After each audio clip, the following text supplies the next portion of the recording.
আজব এই বাংলাদেশ, এখানে চাঁদা না দিলে জীবন শেষ। আমরা এমন একটি বাংলাদেশ করতে চাই, আগামীর বাংলাদেশ চাঁদা চাইলে জীবন শেষ।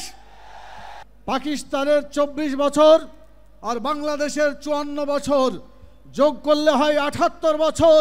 এই 78 বছরের ইতিহাসে জাতীয় সংসদে ইসলাম যেতে পারে নাই, কোরআনের আইন একটাও চালু হয় নাই। সেজন্য এদেশের মানুষ শুধু অশান্তি, দুর্নীতি আর সমস্ত ধরনের দুঃখ কষ্ট দেখেছে। আমি আপনাদের জিজ্ঞেস করতে চাই, আপনারা কি দুঃখ কষ্ট আর চলতে দিতে চান? যদি না চান, আগামী দিনের জাতীয় সংসদে শুধুমাত্র ইসলাম চলবে, কোরআন এবং সুন্নাহর আইন চলবে। মানুষের তৈরি করা কোনো মতবাদকে জাতীয় সংসদে আর যেতে দেওয়া যাবে না। এটা যদি আপনারা করতে পারেন, আমরা সুখে এবং শান্তিতে বসবাস করব। রাসূল সাল্লাল্লাহু আলাইহি ওয়াসাল্লাম বলেছেন, অন্যায় দেখলে হাত দিয়ে প্রতিহত করো, না পারলে পারে মুখ দিয়ে চিৎকার করো, না পারলে অন্তর থেকে প্রচেষ্টা চালিয়ে যাও। আমরা অন্তর দিয়ে অনেক দিন প্রচেষ্টা চালিয়েছি, এখন চিৎকার করার সময় এসেছে। আমাদের এখন শক্তি দিয়ে অন্যায়কে, দুর্নীতিকে প্রতিরোধ করার সময় এসেছে। আপনারা কি রাজি আছেন প্রতিরোধ করতে? সেজন্য হাদিসের পরিভাষা অনুযায়ী আসুন আমরা অন্যায়কে প্রতিরোধ করার জন্য এগিয়ে যাই। আজব এই বাংলাদেশ, এখানে চাঁদা না দিলে জীবন শেষ।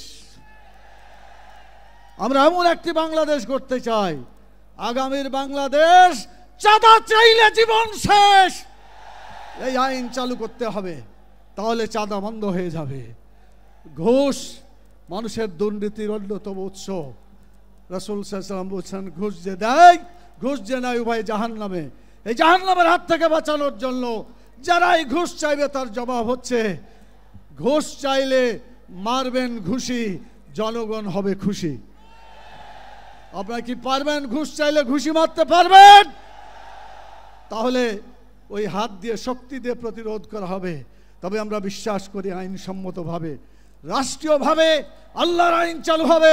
শক্তি দিয়ে অন্যায়কে, ফিতনাকে, দুর্নীতিকে চিরদিনের জন্য স্তব্ধ করে দিতে হবে। আপনারা কি রাজি আছেন? যারা যারা রাজি আছেন দুই হাত তুলে আল্লাহর কাছে দেখান। আল্লাহ তাআলা, তুমি বাংলাদেশকে দুর্নীতিমুক্ত দেশে পরিণত করো, তোমার আইনকে বাংলাদেশে তুমি চালু করে দাও। রব্বানা তাকাব্বাল মিন্না ইন্নাকা আনতাস সামিউল আলিম।